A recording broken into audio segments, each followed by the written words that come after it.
You're not alone. If you need someone to talk to today, please contact Crisis Services Canada by either calling them at 1-833-456-4566 all hours of the day, or you can text them at 45645 at 4 p.m. to 12 a.m. Eastern Time. Remember, you're not alone, and Crisis Services Canada is here to help.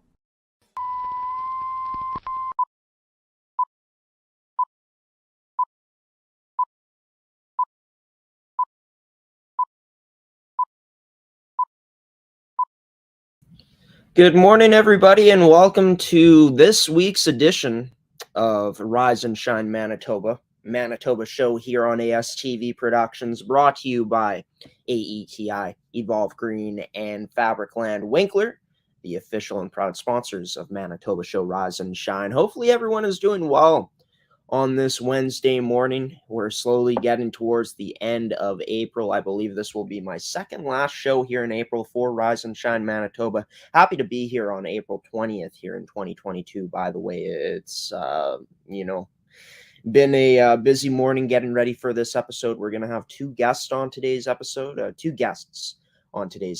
that will be Gordie Tumilson of Pilot Mound Hockey Academy on the Pilot Mound Hockey Academy segment, as well as Aaron Giesbrecht of Big Air Academy.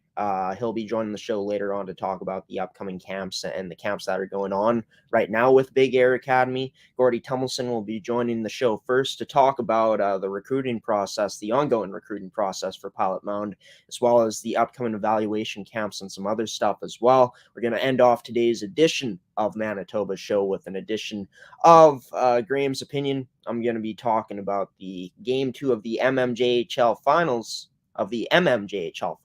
that were played last night in Morris, Manitoba at the Morris Multiplex between the Pembina Valley Twisters and the St. James Junior Canucks, as Pembina Valley won that game 4-2 to tie up the series at 1 apiece. I'll also be talking about the historic snowstorm, and I put air quotations there because it really did not live up to what the hype was supposed to be for the storm, luckily for us here in Manitoba. But we'll get into that later on in this episode on Graeme's Opinion, and I'll also be talking about why, if you're disappointed in your favorite team, why that doesn't make you any less of a fan. We got, like I said, a lot of great content in today's episode, two great guests joining the show, and a awesome edition of Graeme's Opinion in store for you guys later on. But without further ado, let's start off today's edition of Rise and Shine Manitoba off with a bang, with Gordie Tumilson joining the show now live here on this Wednesday morning. And once the intro runs, Manitoba, once that intro plays and is on screen, so I raise my mug here on this Wednesday morning. You know what it's time. Once I signify that, it's time to rise and shine here on Rise and Shine Manitoba on ASTV Productions.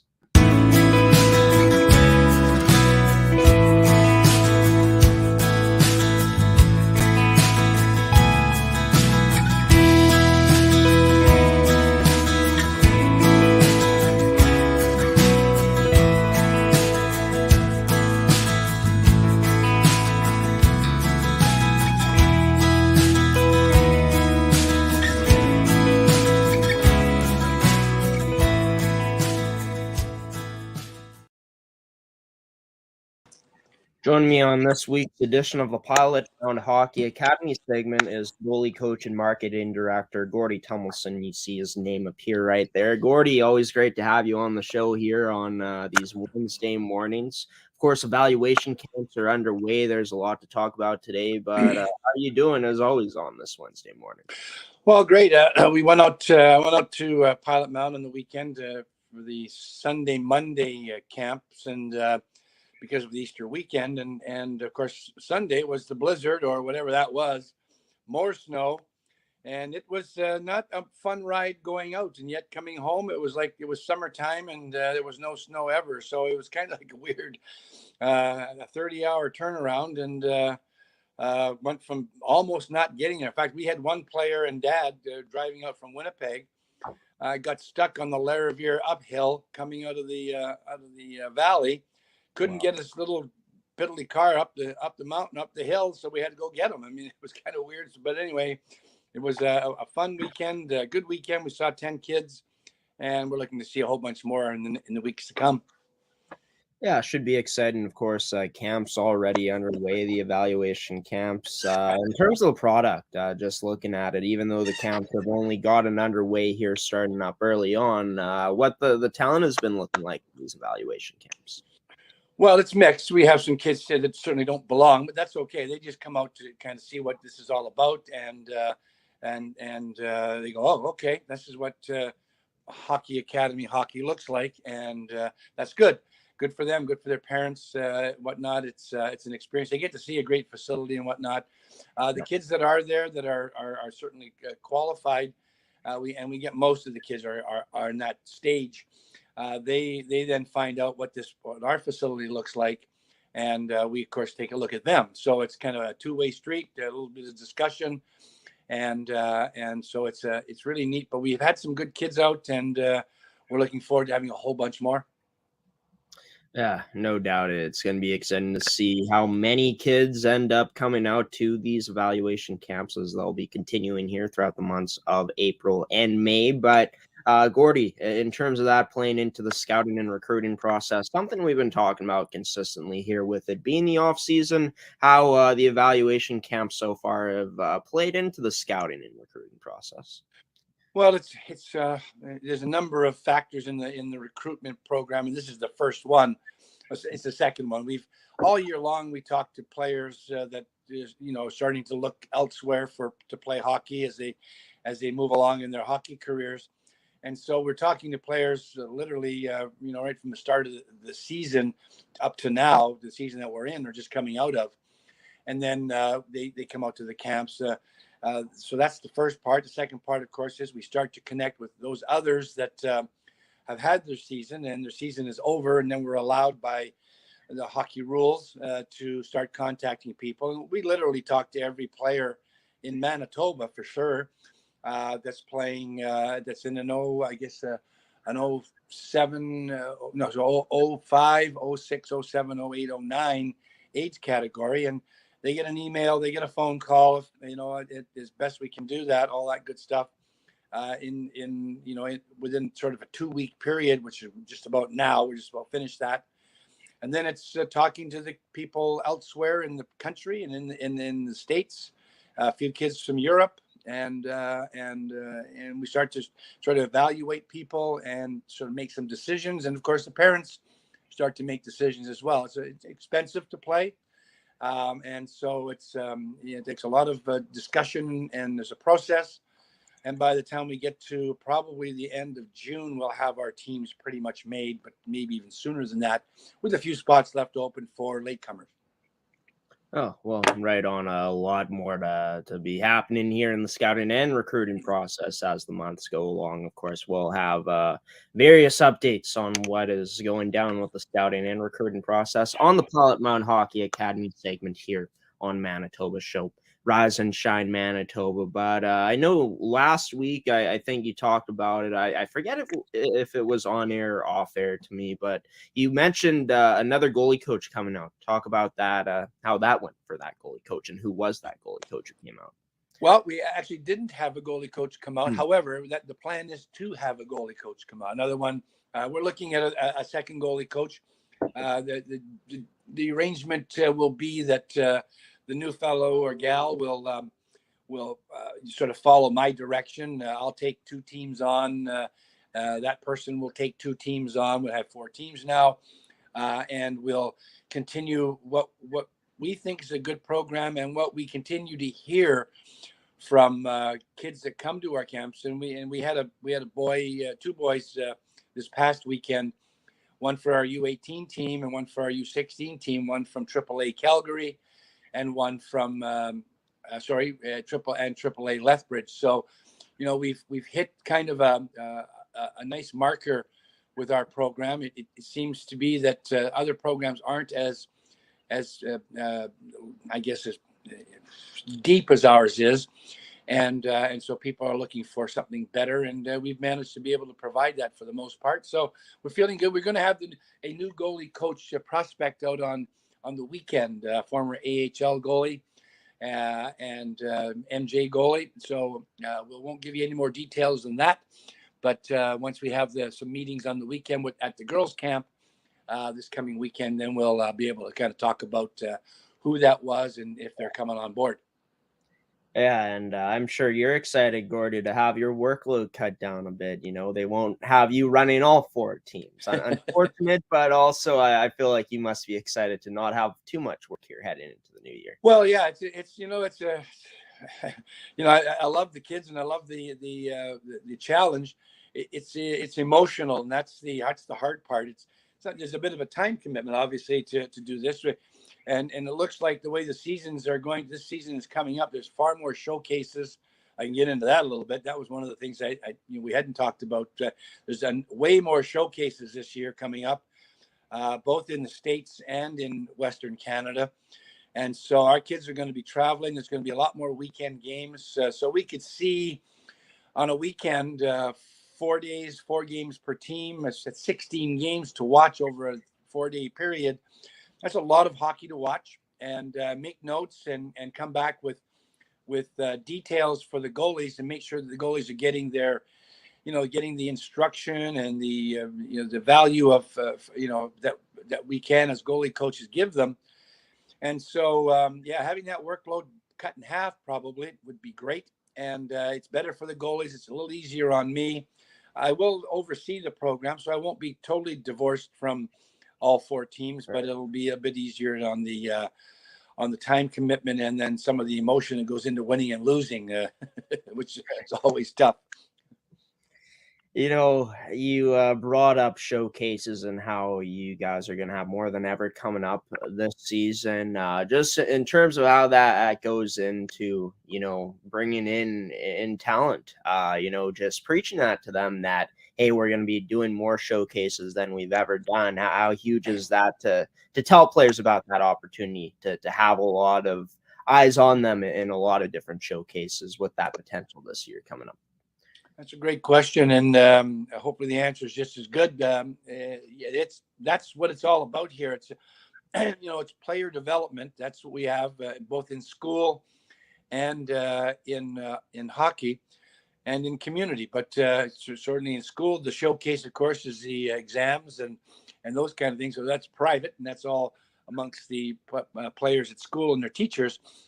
For the hockey part, of course, the showcases are everything when it comes to moving forward after their time with us, whatever that may be, 1 or 2 or 3 years. And so we're looking forward to and the players and the parents just look forward to watching their kids on the weekends, watching and knowing that there's scouts watching them from all over North America for sure. And getting those kids that kind of recognition is really important. And so, more showcases there are, the better off for the kids. And they get to learn what it is to be out there, giving it all the time, not just part of the time. So, it's a really good deal. Yeah, we're going to, there's a lot more travel this year coming up. That'll be the hard part. They won't have as much time at home, which for some kids, no problem. For others, it might be a little bit of an issue going in, but we'll see. Well, if you viewers out there might be a hockey player, whether you're male or female, be sure to check out Pilot Mound Hockey Academy's website, Pilot Mound Hockey Academy.com, as you can see down below on the screen there at the bottom scrolling.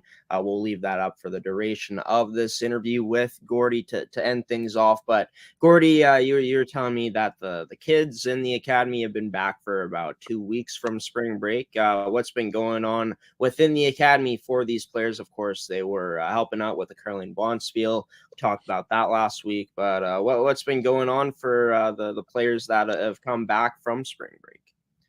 Well, that's always a nice rest for the 1 week. And then they had a second week off in terms of hockey on the ice because the bonspiel took up the 4 sheets of curling ice in the curling area, and then 4 more sheets on the big ice in the arena. And the kids all got to learn how to curl. They got some instruction. They got a chance to sweep and know what that's all about. But primarily, they went back to school, got caught up with their schooling. Some of those kids, amazingly enough, weren't quite caught up. So we caught up to them, and everybody's now up to snuff. I understand, and with their projects and their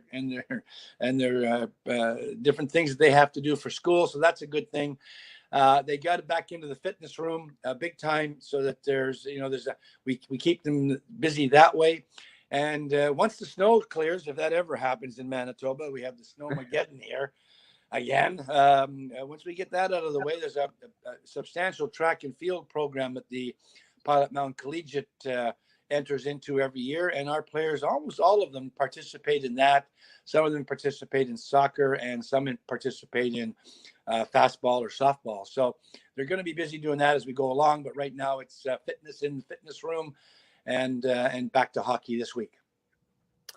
Last question before I let you go here, actually, Gordie, having that aspect of having track and field, soccer, softball as well, different sports for these athletes to do. Of course, hockey is the main priority, why they are there, right, to develop as a player. But going into athletes development, can never forget to leave out other sports that may help, how huge that is for Pilot Mound to offer these kids that opportunity to play more than one sport. Oh, it's wonderful. There's different muscles used for all different things that so that's the physical part of it. There's certainly some mental things. People like to play golf. Golf's certainly an individual sport where your mental part of your game goes. The other sports, track and field, we got one player, Carlos De Leon, who's got almost U.S. national numbers in long running. So he's quite a track guy. And he's looking at a possible, if not hockey, a track scholarship one day after he finishes up with us. So we've got some people that are really good at other things, and they have to keep those things up. And we love that. We love having the kids participate in everything. So that's good. And it's good to get your mind off of the one thing that seems to be most important, which is the hockey. So it's good to have something else to do and be good at it, because as you grow up and get out of hockey, possibly most kids will be out of hockey sometime, at least on a major daily schedule, in the next 3 or 4 or 5 years. Other things to do is really important in your life and for your children if you have them as you grow up. So yeah, it's a really good thing to have. I played multiple sports. Happened to be a little bit better. Well, maybe I was better at baseball, but sometimes my hockey coach would say I'm better at baseball. So there you go. It's always good to have all those other things to do. Yeah, for sure. And it's great, like I said, that Pilot Mound giving their players opportunity to compete in other sports, not just hockey. Pilot Mound Hockey Academy goalie coach and marketing director Gordie Tumilson joining the show on this Wednesday morning. Gordie, excited to have the updates on what's going down with the academy coming up within the next week. Until next Wednesday, when we see you next, we'll see you then. You take care. Thanks, Graeme.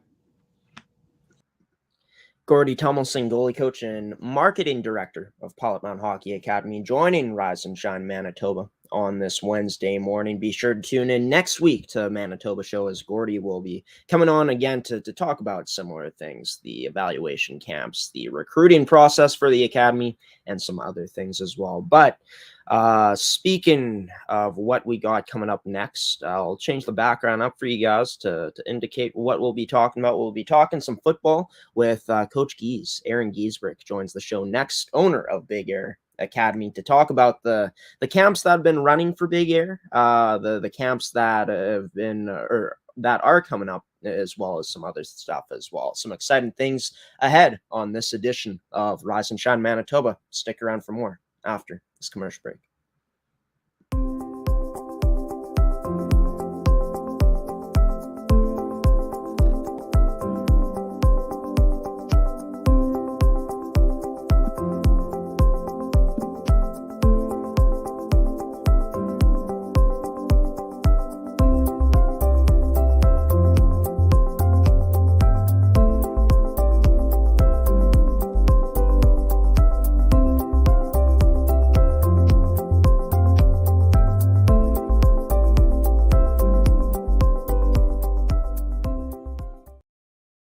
Why go solar? Solar is better than ever.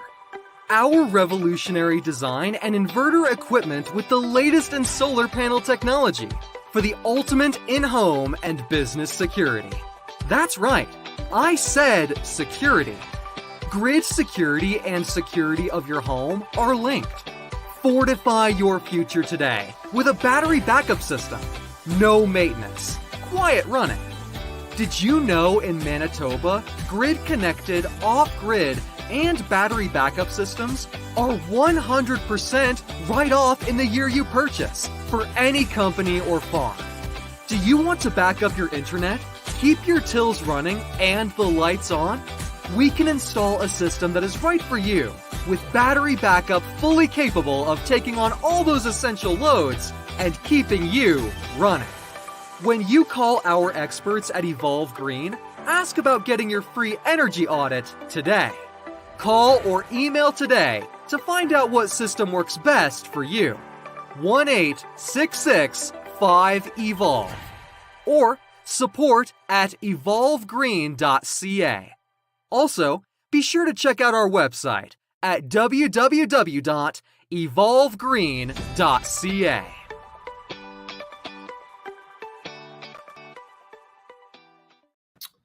Welcome back to Rise and Shine Manitoba on AETi Productions. Gordie Tumilson of Pilot Mound Hockey Academy, goalie coach and marketing director, joined the show here first up to talk about the recruiting process, the ongoing recruiting process for the academy, as well as talking about the evaluation camps that are underway for Pilot Mound and some other things as well. As you can see, and as I mentioned before we went to break, I got a football stadium in the background. This is the Blue Bombers Stadium, IG Field, and joining me on this Wednesday morning is Big Air Academy owner Aaron Giesbrecht. Coach Gies, great to have you on the show here on this Wednesday morning. How have things been since the last time we've talked? Hey, Graeme, how you doing? Thanks for having me on today. Really appreciate it. Things are going great. We just started a camp last Sunday and kind of raring to go, getting into the spring and getting everybody ready for their upcoming spring camps. So has this been the camp that just happened? Has that been the only camp that's been run so far in the new year for Big Air? No, we had a camp kind of in early January, February, and we kind of took a little bit of a break through spring break and whatnot, but we're back at it now and just started up, and we've got a 4-week camp happening. Like I said, it started last Sunday. We got another 3 weeks to go, and yeah, just rolling into everybody's spring camps that are about to unfold in May. We'll get into the current camp in just a moment here, but in terms of the camp that has already concluded here, the camp that you guys started off with in the new year, talk about what was worked on in that camp with the QBs, receivers, and the skill positions there. Yeah, as always, we focus, strictly on fundamentals and skills, especially for the, quarterbacks and receivers. We're working on fundamentals and, teaching them just the basics of their position and trying to give them insight into that. And then we do a really good job of kind of tying in today's football and just, manipulating schemes and whatnot to fit our drills to kind of make it like real life for those guys. So it was great. We have a great core of guys that continually work with us for a number of years, and we're always kind of adding guys as we go. But yeah, tremendous work as always, and really, again, always focused on skills and fundamentals of their position. When you speak about, incorporating today's football, what exactly do you mean by that? Of course, sports, in all sports, they change throughout the course of time. Would you say that that's just aligning into just how football has changed, how you guys adapt and work with the players now compared to what it would have been like maybe 10 years ago? Yeah, absolutely. The game is always evolving and changing, and even for quarterback mechanics, I think back to the way that I was taught to play quarterback as a young man. It's a lot different for today.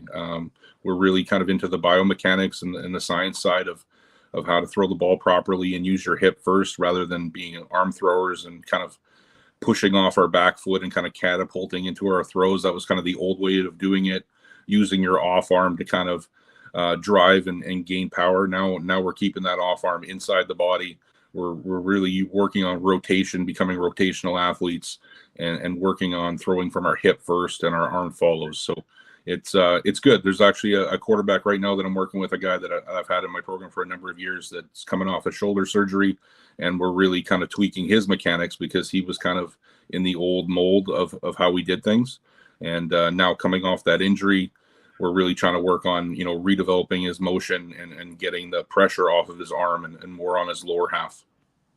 Right. And yeah, the game today has changed so much. I mean, the athletes are better than ever as well. And if you're able to utilize that at the QB position with these fundamentals, these drills that you guys work on with these QBs, it's only going to be a benefit moving forward. Speaking of, a player that ended up committing to McMaster, Caden Caligari. Of course, you worked with him in Big Air Academy. How nice is that to just see? Of course, I assume this isn't the first player you've worked with that has made it to the next level. Of course, you've spoken about how you've worked with professionals before that ended up becoming professionals, but how huge is this to see time and time again, players you've been working with getting to that next level of committing to university? Yeah, it's outstanding. And Caden's a phenomenal athlete. I was able to work with him as a youngster. He was one of my first clients, and I've been able to coach him. He actually ended up playing for me at Oak Park High School this year. And so it was really nice to kind of put in all that work together and then go out on the field and do it and see it, get to the point where universities and schools are looking at him and be able to take that to the next level himself. There's a number of other players, a guy that we're really happy about that's he's committed to Mayville State in Grand Forks, and Ethan Snurch, he's a receiver of ours that's been working with us for a number of years. And he's just kind of going through the process of getting all his school loans and everything approved right now, but he's going to be going down to Mayville State, so that's pretty huge for us. And then a number of other players that are graduating from high school that are potentially going to play junior football as well. So it's always great when our players can take their skills to the next level, and it obviously looks good. It looks good for us, but at the end of the day, we're doing this for them and just helping them get places, and I'm able to help them with some resources here and there. But in terms of Caden's situation, that was McMaster really looked at him. I know they were here just after the football season and spoke with a number of players from the city, and just really cool to see him go there. I wish him the best. Yeah, best of luck to Caden in his future endeavors there at McMaster. But getting back into the current camp that is being taken place for Big Air Academy. Of course, like you said, you guys just got done with the first week. 3 more weeks to go. Talk about this camp that you guys are doing right now with the players in Big Air Academy. Yeah, outstanding in terms of just getting some new players in the fold. We've got a really good group of young players that have joined in recently, so we're really happy about that, just to kind of get a little younger in terms of our group. Obviously, like, we work with guys from the ages of 13 all the way up to 22, 23. So that really, and I think I've mentioned this before to you, but it's an awesome sort of natural mentorship. And that's really what I love about the camp itself, is that, like, these young guys, these 13, 14-year-olds, can see the older guys that have been with us for a number of years and really learn from watching them. But then the older guys are also just great at being leaders.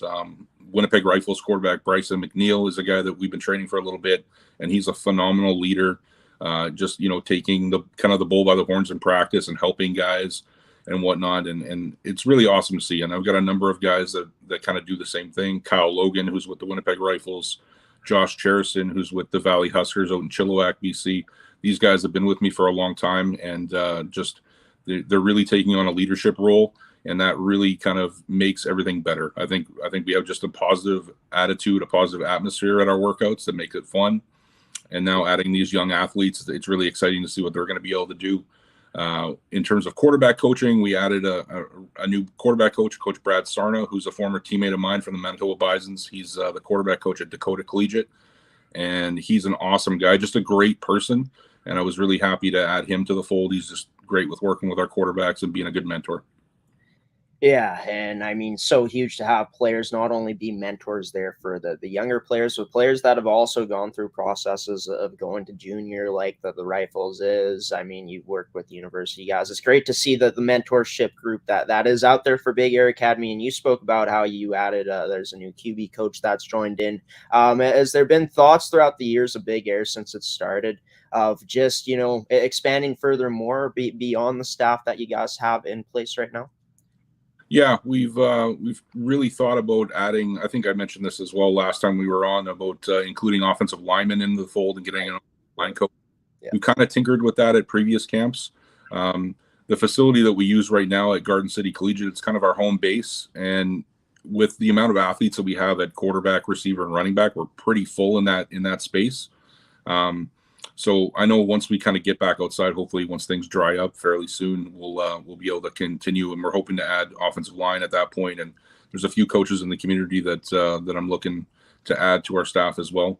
But yeah, it's myself, Coach Blagden, and Coach Tim Dimodek, who's our running back coach, are all kind of the core coaches, and then we've got a few assistants that help us out from here to there. So it's going really well.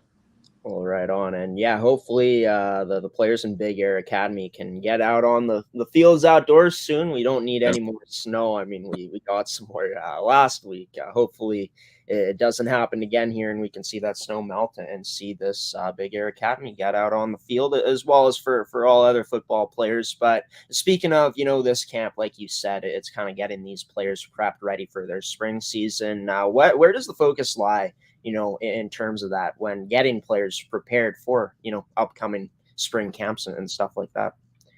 Yeah, well, just the nature of it, because everybody plays for a different team, a different coaches, different philosophies. We really try and kind of start at just the ground level in terms of fundamentals and mechanics, in terms of quarterbacks, especially, obviously, like just how they throw the ball. And some of the drills we do incorporate different kind of football concepts, but we don't really go too deep into that. We really just kind of focus on the skills.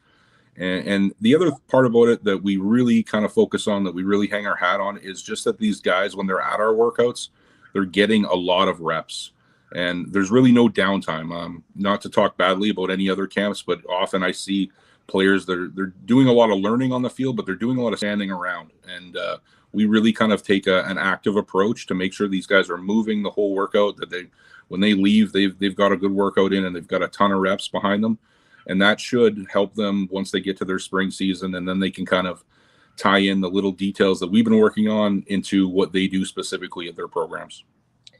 Yeah, I mean, the old cliche goes this way, right? You practice like you play, obviously, instilling that good work ethic into these boys. How huge that actually is in terms of going that way, that long way of, helping these kids, these, older players down the line in terms of being those more mature, respected athletes out there. Absolutely. Yeah, for sure. So has there been any new drills added in at all? I mean, it's mainly fundamental based, but has there been any new drills you guys have been adding into these camps as things have been going along? Yeah, I'm kind of the mad scientist with the drills. I'm always kind of looking on Instagram at other quarterback academies and whatnot across, North America, and trying to steal from those guys and look at different things that they do and then apply it to what we do. Often, a lot of the drills that we do are things that I run within my own offense. So I kind of tie in some of those basic concepts into our drills, but always trying to add different little elements to it. You may have seen that we did a Dwight Clark drill the other day at practice, which was pretty cool. For people listening might not know who Dwight Clark is, but he had the iconic catch in the 1981 NFC Championship game. So we added a drill that was very similar to that for the quarterback and the receiver, that kind of simulated what that play was, and try and make it fun for the guys and make it challenging. So that was a cool one. Often adding kind of 2 and 3 ball drills for quarterbacks. It's kind of different than what they're probably used to in terms of just rapid fire, throwing different routes and that sort of thing. And yeah, just the atmosphere there. And when we kind of do these things, it's so positive. The guys really enjoy it, and they come away with it feeling pretty good. So I'm always kind of cooking up new drills. Yeah, and I mean that Dwight Clark catch thrown by the great Joe Montana, an iconic football play in the NFL. And yeah, great to hear the good stuff that you got cooking up there for the players, the QBs, and all the players in Big Air Academy. So, of course, there's a 4-week camp, 3 weeks left in it right now. But what's up next after that for Big Air Academy in terms of the camps coming up after later on in the year? Yeah, we'll let everybody kind of go through their spring camps. Obviously, I'm busy with my own, and I'm also coaching with the provincial team. So we've kind of got a lot of things going on in the next month and a half. So we'll kind of let things unfold. I'm sure after the spring camps are done, we'll start with running smaller scale workouts, probably on the weekends and that sort of thing. I've got a number of quarterbacks that want to run specific quarterback just workouts, so I'll be looking to do that. And I always post that kind of stuff on Instagrams for people to see. And then in the summertime, we run our summer tune-up camp that kind of leads players into the fall season. So that'll be kind of our big camp. But we haven't really ironed out exact details in terms of, kind of that in-between stage of just kind of doing weekly sessions and that sort of thing with smaller groups. But yeah, players can always find us on Instagram, and we're always posting there when we're about to do that kind of stuff. Yeah, and if for any young players out there in the Manitoba area that might want to, be familiarized and might be interested in Big Air Academy, be sure to check out their Instagram account at big_air_academy on Instagram. They also got, you guys also got Twitter accounts and Facebook as well, right? Absolutely, yeah. So you guys can also find Big Air Academy on Twitter and Facebook. And the man himself, owner, the man behind Big Air Academy, Coach Giesbrecht, or Coach Gies, Aaron Giesbrecht, joining this edition of Rise and Shine on this Wednesday morning. Coach Gies, until we talk next time, you take care and continue having a blast out there training these players. Thank you very much. Thanks for having me. Of course, take care, Aaron. And Aaron Giesbrecht, always great to get some insight from him in terms of what is going on, what's going down with Big Air Academy. Of course, Big Air Academy, if you don't know what it is, if this is your first time hearing about it, it is a quarterback, receiver, and running back training program ran by owner and head QB trainer Aaron Giesbrecht, the guy you just saw, and also by Coach Blagden. They're adding more staff. They're looking to add more staff. It's a great thing that Big Air Academy is doing. They're currently into a 4-week camp, 1 week into it, 3 weeks to go. Like I said, if you do have Instagram, check out big_air_academy there if you are interested in this Manitoba-based football academy, or you can also check them out on Twitter as well. If you have Twitter right there, or not right there, if you have a Twitter account and you don't have an Instagram account, you can check out Big Air Academy at Big Air Academy on Twitter, and as well as on Facebook. Just search up Big Air Academy if you have Facebook as well, and you can find them there to find out what they're all about for yourselves if you feel like you need more information. But let's take another commercial break here, folks. When we come back, I'm going to be diving into this episode's edition of Graham's Opinion. Going to be talking about the Manitoba Major Junior League, Junior Hockey League Finals, as well as talking about this historic snowstorm that hit Manitoba, apparently. We've seen worse, gotta say. I've seen worse, at least. But also going to talk about why, even though if you're a fan of the team, you should always be cheering for your favorite sports team, why it's not wrong to be disappointed in your team if there is reason to be. So that's coming up next on Graham's Opinion on Rise and Shine Manitoba, here on Rise and Shine Manitoba on ASTV Productions. Stick around for more after this commercial break.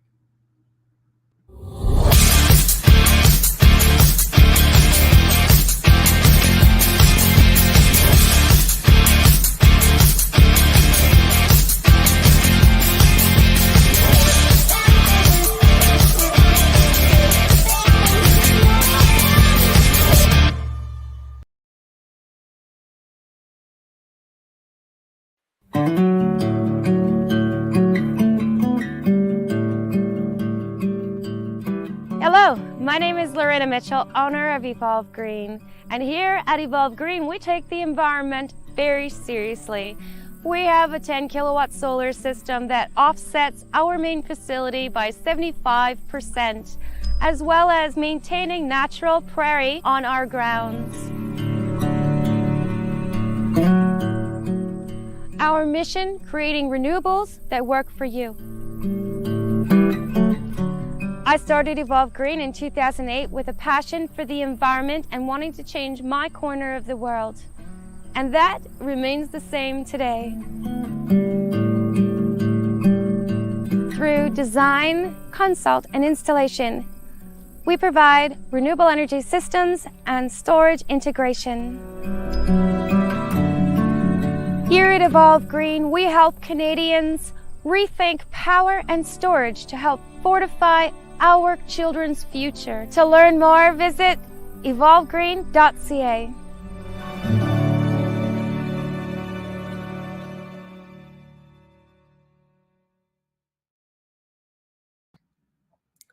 Welcome back to Rise and Shine Manitoba here on ASTV Productions, everybody. It's been a wonderful Wednesday morning up until this point here on the show.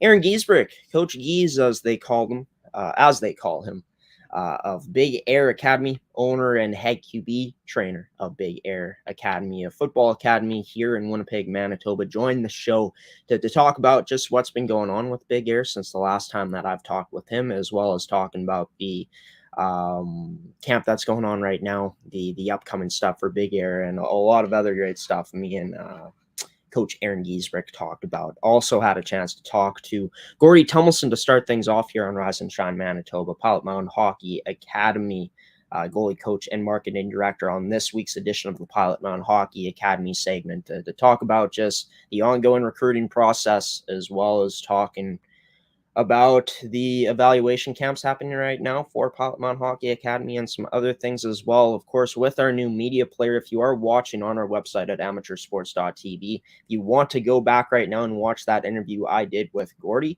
or if you want to go back and watch the interview I just did with Aaron Giesbrecht, you can now rewind our broadcasts live on our new media player on amateursports.tv. So if you want to do that, be sure to check us out on our website at amateursports.tv, where you can find not only Rise and Shine Manitoba, but many other shows here on the network as well under our sports show page. So it is time now to dive into this week's edition of Graeme's Opinion.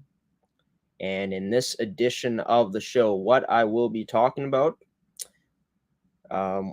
in this edition of the segment, on this edition of Rise and Shine Manitoba on Graeme's Opinion, I'm going to be talking about the MMJHL Game 2 of the finals that happened last night in Morris, Manitoba at the Morris Multiplex, as well as the snowstorm that hit Manitoba, talking about my thoughts on that, and as well as why it's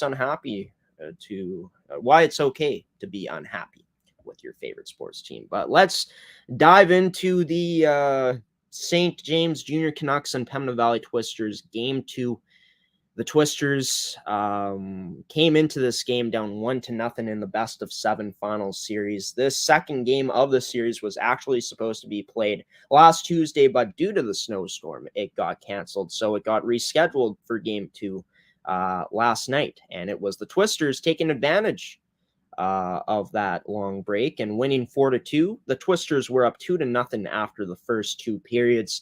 The Canucks scored a shorthanded goal and a rebound goal to score 2 in the third period. The Twisters also scored 2 in the third period. One of them was an empty net goal.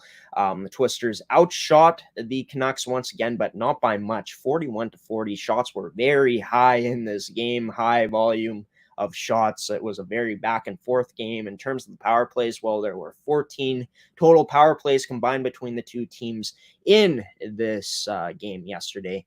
It was the Twisters going 3 for 10 on the power play, getting 10 power play opportunities, and the Canucks going 0 for 4 on the power play for themselves. For Pembina Valley, Nathan Ayot, Jordan Keck, TJ Matsuski, as the announcer for Pembina Valley was pronouncing his name like that yesterday, so I'm going to roll with pronouncing his name like that. But Matt Shefsky, as well as Tyler Van Dynes with the goals for Pembina Valley, and Griffin Height and Matthew Mason Vandell had the goals for St. James. Now, let's dive in to the Pembina Valley Twisters here, folks, shall we?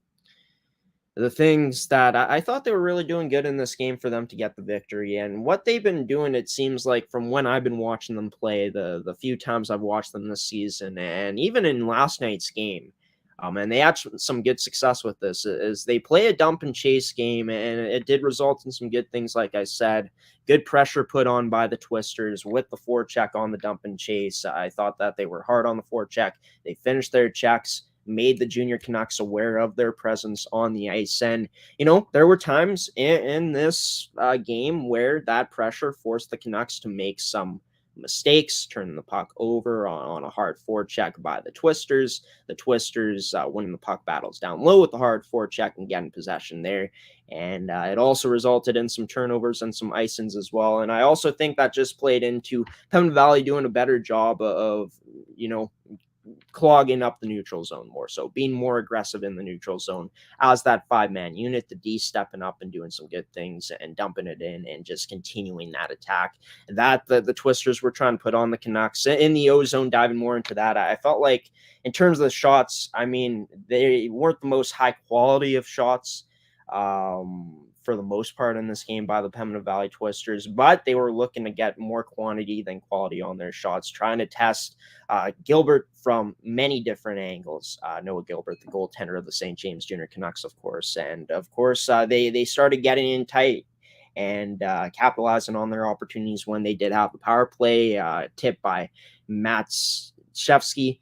Wraparound goal by Keck on that second goal, of course, both coming on the power play. But I felt like going into that power play, they had good pressure, good puck movement generated on the power play, more so as the game went along, as they ended up getting 3 power plays in this game. But I thought the active sticks were good in the O zone, active sticks in the D zone as well by the defense, on the forwards coming down, rushing in on them. I thought that, like I said, good coverage in the neutral zone, clogged up the middle more, made it harder for the Canucks to break in when they did that. And I thought that Logan Enns played great goaltender for the Pembina Valley Twisters. I mean, this kid right here, he's a 2003 born player having a heck of a playoffs for himself. He made 38 of 40 saves yesterday, 38 saves on 40 shots, 38 saves on 40 shots. So not much more you can ask from Pembina Valley if you're looking to get good quality performance out of your goaltender. So what do the Twisters need to do moving forward in this series to continue having success and get in the win column against the St. James Junior Canucks team? I think it just needs to come down to them continuing to apply the pressure. Like I said, good things happened when they did that on the forecheck.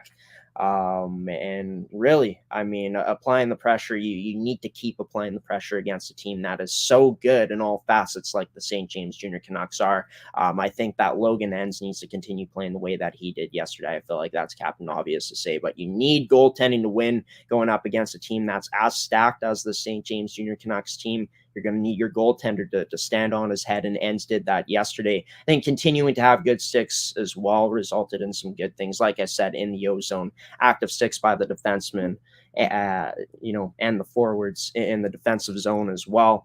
And I thought that, the active sticks proved some good things for the Twisters yesterday, and just sacrificing the body as well. The St. James Junior Canucks, with how strong their attack is, with how skilled this team is, are going to get their opportunities no matter what. You need to sacrifice the body, get blocks, sticks in lanes, all that good stuff. And I felt like that the Twisters did that yesterday at times in some key moments. Need to keep it up to win this series. Let's go into the Canucks now. I thought that they did a really good job attacking off the rush. I thought that they transitioned quickly on the breakout. They broke into the zone with ease early on, caught the Twisters with 3 or 4 players behind the puck carrier once the Canucks broke out. Also got a lot of shots on net off those rush chances. And I felt like once they did establish the zone into the offensive zone, they did a good job of using their defense to control that puck. I thought they cycled it around really well. And I thought when they were applying the pressure, when they did so, it was very tough for this PV team to contain it. And all they could really do was sit back at times. But this St. James Junior Canucks team ran into penalty trouble. They had to kill off 7 of 10 penalties that were taken. There was definitely some frustration in some of these calls. A spearing call usually leads to it usually comes from some frustration. Stuff gets said on the ice, emotions run high, stuff happens, right? But this St. James Junior Canucks team, this penalty kill, ended up scoring a shorthanded goal. They were doing some good things in terms of getting opportunities, just with their speed and their aggressiveness on the penalty kill. I thought that there were some missed opportunities for this team, though, throughout this game. I thought that they couldn't quite pot home some golden scoring chances, but that's just a credit to Enns standing on his head as well. There were also some times where St. James, maybe they took a split second or too long to release some pucks on net. Instead, they just held it for a split second, then some shooting lanes closed up, or the shooting lane would close up, and then the shot would be gone, and they'd be forced to pass it off. But I also felt that the Canucks had some trouble handling the Twisters' forecheck, had trouble handling the aggressive forecheck at times, which I think resulted in some turnovers and the Twisters getting some scoring chances. I just think it comes down to, in terms of how you beat it, while being aware of the players that are out there. This Twisters team playing a 2-1-2 on the forecheck. It's really situational, but I think one thing that could help in terms of this St. James Junior Canucks team beating this Twisters forecheck maybe more efficiently. I mean, they were doing a good job of breaking out in this game for the most part of this game, getting good quick transitions out. But I think having that good guy there for support, having that outlet man in good position for good support might help this St. James Junior Canucks team a bit more on the breakout. But moving forward, I'd say for this St. James Junior Canucks team, just limit the penalties. I mean, this power play for Pembina Valley got going as the game went along. I know that sometimes the refs made bad calls, but there were some bad penalties taken by St. James. You need to keep your emotions in check. You can't get too frustrated, and that boded well for Pembina Valley yesterday. And obviously, they had their chances and capitalized on it on the power play after having 10 chances. Well, with having 10 chances, scoring 3 goals. I think also capitalizing on your opportunities as well is going to be a huge thing. There were some times where Pembina Valley, their goaltender came up huge for them and ends and was able to make those huge saves. If you're the St. James Junior Canucks, maybe you're able to beat them once or twice more, and this is a tie hockey game and you go into overtime. But really, I think what it comes down to moving forward in this series for the St. James Junior Canucks is just playing their game. This team in game 1 in the defensive zone, really good coverage in the defensive zone, I find, even in this game on 5-on-5. I mean, they let up 3 goals and they all came on the power play except for 1 goal, which was the opening goal of the game. But this St. James Junior Canucks team, when they've been applying the pressure, they've had more of the puck possession in this series. When they've been playing their game defensively, which I feel like they have been, I mean, they've been tightening up and covering the guy in the high-quality scoring areas. Obviously, they gave up 41 shots in yesterday's game, but in terms of taking care of those little details, I felt like the St. James Junior Canucks did very well. But getting back to just them playing their game, I think that the Canucks, if they do play their game, it's going to be tough for this Twisters team to beat them. But it is a tied series. Game number 3 goes this Thursday night. And yeah, for St. James, if they're able to capitalize on more of their opportunities, limit the penalty trouble, and they play their game, I'm liking their chances in this series. I think they're a bit deeper of a team as well. I mean, just taking a look at the players on this team. I mean, Pembina Valley has the MVP in the league this year in Matt Shefsky, but you take a look at the St. James Junior Canucks team. Not only do you have Curtis Luke, Cale Price up front as well in that first line, Haftonson, who's been really good as well. You also got a lot of skill throughout your lineup. Looking at their players, looking at this depth, I mean, you got players like Rory Neal from the back end, right?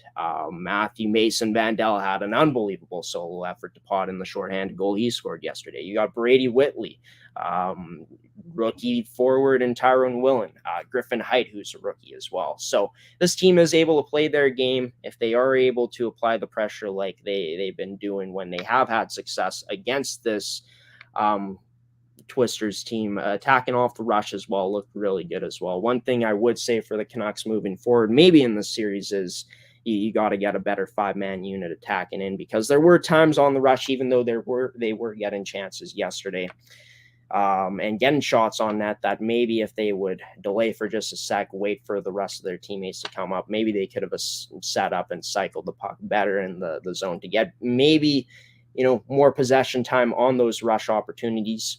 But at the same time, I mean, this Canucks team, I mean, yeah, what am I trying to say? Yeah, when this Canucks team controlled the puck well in the O-zone, they did a really good job of doing that. So, yeah, I just think play their game in all zones, capitalize on their opportunities, limit their mistakes, maybe attack more as a 5-man unit into the offensive zone. Should bode pretty well for the St. James Junior Canucks in this series, in my opinion, if they are able to do those things. But the Twisters won't be going down without a fight. The upcoming schedule for the series, as mentioned, next game going this Thursday night, tomorrow night at 8 p.m. at Bell MTS Iceplex. Game number 4 will be going on Saturday at 7 p.m. at the Morris Multiplex. And game number 5 could be the final game of the series. St. James Junior Canucks will be at home at 7 p.m. at the Bell MTS Iceplex to take on the Twisters. Game number 6 scheduled to go April 28th, and game number 7 would be scheduled to go April 30th. In terms of who I think is going to win this series, I'm going to make a call and go with the Canucks winning it in 6 games. 6 games the Canucks take it. I just think there'll be too much for the Twisters to handle as this series goes along. I think that the Twisters, though, are going to be a team that's going to stay in the battle and fight throughout the series. But I think at the end of the day, I think this Canucks team is a bit more skilled. And I think as the series goes along, if they are able to play their game, they will start to wear down this Twisters team just a bit. But we will have to continue and wait and see there. Let's talk about the historic snowstorm. And it's funny, I was talking about hockey with a football background in the back there.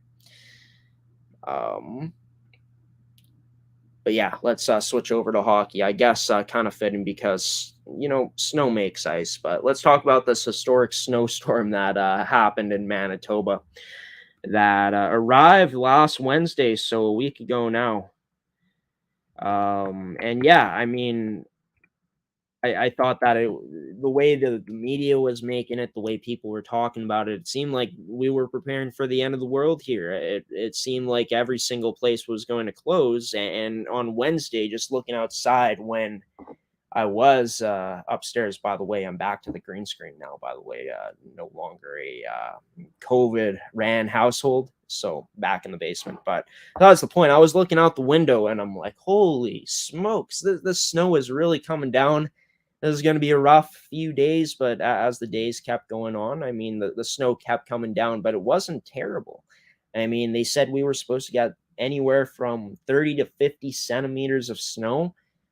Now, I can't put an exact number on it of how many centimeters we got, but seems like it wasn't as bad as they said it would be. And maybe, it was just the unfamiliarity of a storm coming in that, the storm is going to be massive, right? It's coming in April. I mean, they were calling for 30 to 50 centimeters. So how can you not be worried? But at the same time, I just feel like it got blown out of proportion. I know there were some people thinking, hey, it wouldn't even be as bad as people said it would be. And that turned out to be exactly the case. But said like stores were going to shut down. I don't think I even really saw any stores shut down when I went out and driving. I mean, the roads were snowy, but they weren't that bad. And I think that I was expecting to get more snow, but this just seemed like a typical Manitoba snowstorm, to be honest. Nothing crazy. I mean, maybe if you are new to the province, this was something crazy to you. But to be honest, I was a bit disappointed and underwhelmed by the storm, like I'm sure a lot of people were. But at the same time, I'm also the guy saying that I always want to see, the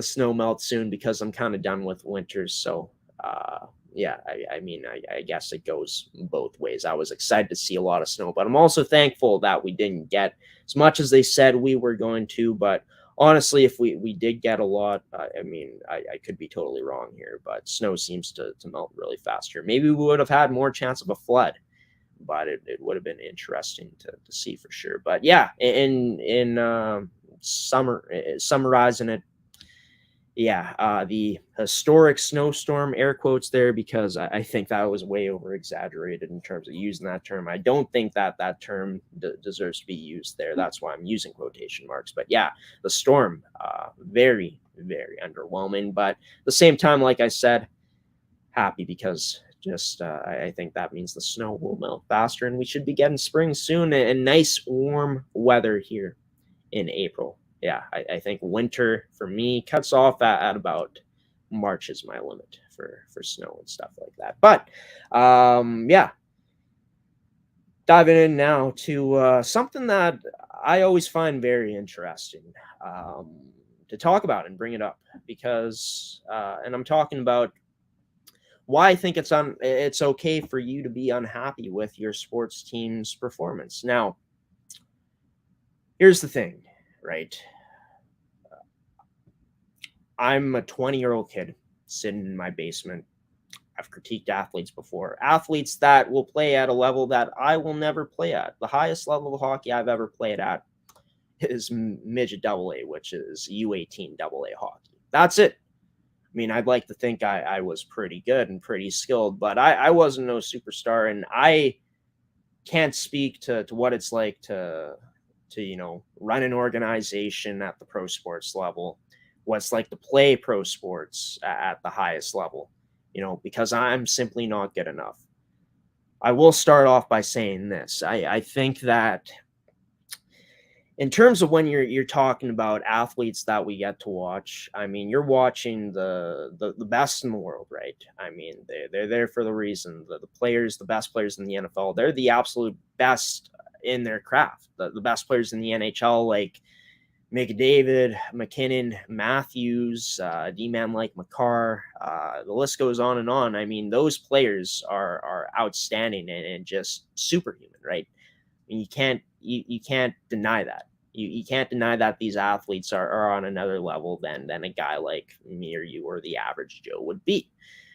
But in terms of the organization, the people running it, in terms of stuff like that, if stuff goes wrong, if a team is struggling and doesn't live up to the expectations, just because these guys are more qualified to do their job than me, just because I'm a huge fan of the sports team, doesn't mean I can't be unsatisfied with the results. Let's dive into an example that I like to use, and it's really something that I've been seeing, especially on Twitter. People are always debating about. It's the Winnipeg Jets, of course. I mean, Winnipeg's hockey team, they're going to miss the playoffs at this point. It's been a very disappointing season, and to be honest, this has been a disappointing hockey club since 2019 or 2018-19 when they lost to the St. Louis Blues in the first round. Now, think about this. The thing that makes me annoyed about this is that I think as fans, you have a right to be unsatisfied with the way things are going. Because think about it. This Winnipeg Jets team, I mean, there's a lot of context you can dive into about what's happened from 2017 all the way up until now. But the facts are facts. Since 2017-18, when the Jets made it to the Western Conference Finals, they haven't made it out of the second round since. They've only made it to the second round once since and got swept against the Montreal Canadiens. Now, there's players that have been playing in the lineup that I don't agree with. The coaches that have been coaching, I don't agree with the systems that they play. Sometimes I question if this Winnipeg Jets team has video, right? You see how critical I am on this Winnipeg Jets team. You look at all the stats, you can see that this team has struggled this season. So this brings up the question. I'm a huge fan of the Winnipeg Jets. This is my favorite NHL team, one of my favorite sports teams. And there's some people out there that if I were to criticize the Jets and tell them, just like I said to you guys, that I'd be called a fake fan, that I don't appreciate the team, that, remember when the Jets left in 1996 or whenever they left, I can't quite remember. Yeah, 1996. And I'd be like, man, that was before I'm born, because I don't remember that happening. Obviously, it was sad, and it was amazing getting the Jets back. Just the atmosphere back then was unlike anything I've ever seen, because the excitement of having the Jets back here was at an all-time high, and starting things off, I think we were just okay for myself. Having an NHL team here, because we didn't really have the talent other teams had, but as this team continued to build, as they built throughout the years and got to the point where they were at 2017-18, a lot of the same pieces on the roster in terms of the forward group still here. I mean, Connor Hellebuyck's still here. Sure, they went through a lot of defensemen, and there's been a lot of defensive turnover, but this Winnipeg Jets team should not be struggling the way they do, and people have called them out on Twitter, have been calling out this team on Twitter, but there's been those guys saying, just be happy you have a team. How many NHL games have you coached? How many NHL games have you played? Guys, stop it.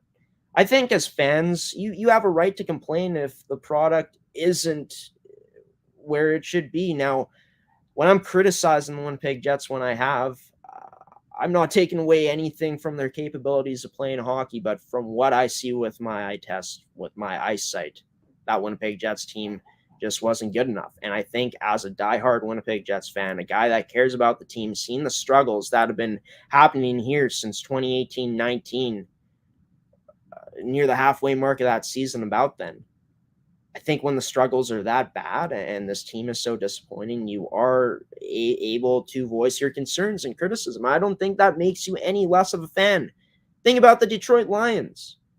You think that they have to be supportive and support all the decisions, you think they got to be okay with that? When has that team ever been relevant? You think people who are Detroit Lions fans, and bless your soul if you are, I mean, you think they're happy being a Detroit Lions fan? You think they're happy with their team? You think they're just going to lie and say, oh, everything's all good? No, that team averages about 3 to 4 wins a season, it seems like. So at the end of the day, yes, these athletes playing out there in their respective sport that you watch, they're professionals. They're playing at a level that I'll never get at, and you probably most likely will never play at. The coaches and GMs are paid the big bucks. They're more qualified per se to do their job than me.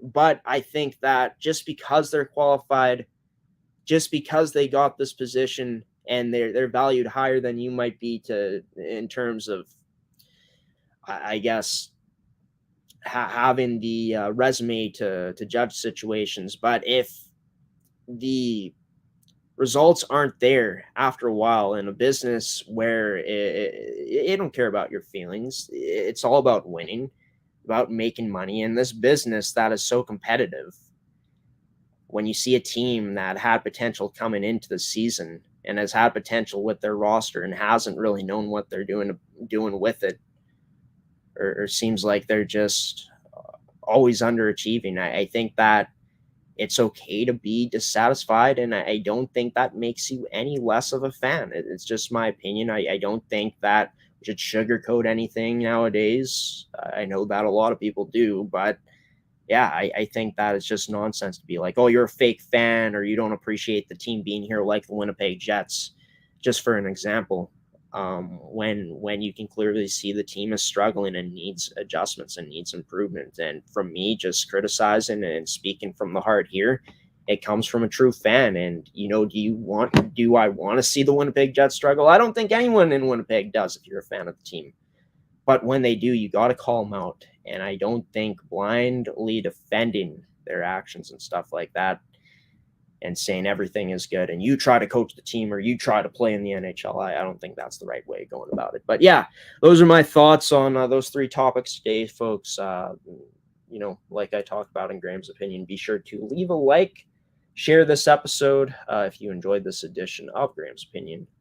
And I guess with that being said, it's time to send it to one last commercial break in today's edition of Rise and Shine Manitoba. Coming up after the break, some final words here on Manitoba Show, Rise and Shine Manitoba on ASTV.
And welcome back to Rise and Shine Manitoba here on ASTV Productions. This is going to mark the end of today's edition of Rise and Shine Manitoba. I got an itchy face on this Wednesday morning, folks. Not too sure why my face always gets itchy, but, you just have to deal with it. So yeah, I think that I'm going to find a solution for that after I sign off, since this marks the end. Well, this will mark the end. This final part of today's edition of Rise and Shine Manitoba. Want to give a special thanks to the sponsors of today's episode in AETi, Evolve Green and Fabricland Winkler for sponsoring another edition of Rise and Shine Manitoba. I also want to thank you, the viewer, for tuning in to today's edition of Rise and Shine Manitoba as well. And also a special thanks to the two people who joined me on today's edition of the show here on Manitoba's show, in Aaron Giesbrecht of Big Air Academy and Gordie Tumilson on the Pilot Mound Hockey Academy segment, goaltending coach and marketing director of Pilot Mound Hockey Academy. Gordie will be joining the show next week on Rise and Shine Manitoba. Stay tuned for that. An all-new edition of Manitoba's show will be coming to you guys next Wednesday at 10 a.m. Central Daylight Time. You can catch it on our website at amateursports.tv or astvproductions.com, as well as on our Facebook at ASTV Productions and on our Twitter as well at Amateur Sports TV. Be sure to check out the guest list, because it won't only be Gordie joining the show next week, but some other great guests as well. So stay tuned for that on our social media pages, as we do every Tuesday night, release the guest list for that given week of Rise and Shine Manitoba. For next week, as always, you can check out that guest list of who may be joining the show on our Instagram at ASTV Productions, on our Facebook, and on our Twitter as well. Also, I'll be linking it in the description of this episode. It is almost May 10th, and that means Graeme's mental health fundraiser is winding down soon on GoFundMe. I could always extend it, but I set that as the date because that is my birthday, and I think it would be cool to potentially hit my goal then. But I'm at $237 raised for money that is going to be all going towards the Canadian Mental Health Association. Of course, the fundraiser is my own. Thought I'd share it with you guys because I think that the money truly is going towards a great cause in the Canadian Mental Health Association. But I do got to clarify, as always, that my views expressed in that GoFundMe page for the fundraiser are my views and my opinions only. They do not align with ASTV Productions' views and opinions of Bell Media. But yeah, I'll link it in the description of this episode. Feel free to donate. It's open until May 10th, $237. The goal, that is the money that's been raised so far, the goal being $1,000 to be raised by May 10th. But if we don't hit it, no matter how much money I get, I just want to thank everyone that, could potentially be donating, who might have donated as this episode is being recorded or is being played and you're watching. Maybe you went to go down and donate. But I want to thank everyone for donating so far, and anyone who might donate here coming up in the next little bit. And no matter how much money you donate, whether it's $1 or $100, doesn't matter. Any amount counts. And if you don't donate, if you don't want to, that's okay too. But please share the GoFundMe page, because the more traffic we can generate on that, or that I can generate on that, the more money would go towards Graeme's mental health fundraiser. So a link to that will be in the description of this episode. Fundraiser opened until May 10th. But yeah, that is going to do it for me on today's edition of Rise and Shine Manitoba, everybody. I've been your host, Graeme Forsyth. Until next Wednesday on the next edition of Manitoba's show, with more guests, more Graeme's opinion, and some other great stuff as well. You guys take care. Have a wonderful rest of your Wednesday today. Stay safe out there. Have a wonderful rest of your week, and have a wonderful weekend as well. And until we see you from a week today, folks, next Wednesday at 10 a.m. Central Daylight Time, bright and early, on the next edition of Rise and Shine Manitoba, I've once again been your host, Graeme Forsyth, giving you the salute and the peace out on this Wednesday morning. Until next time, folks, we'll see you then. Take care, everybody.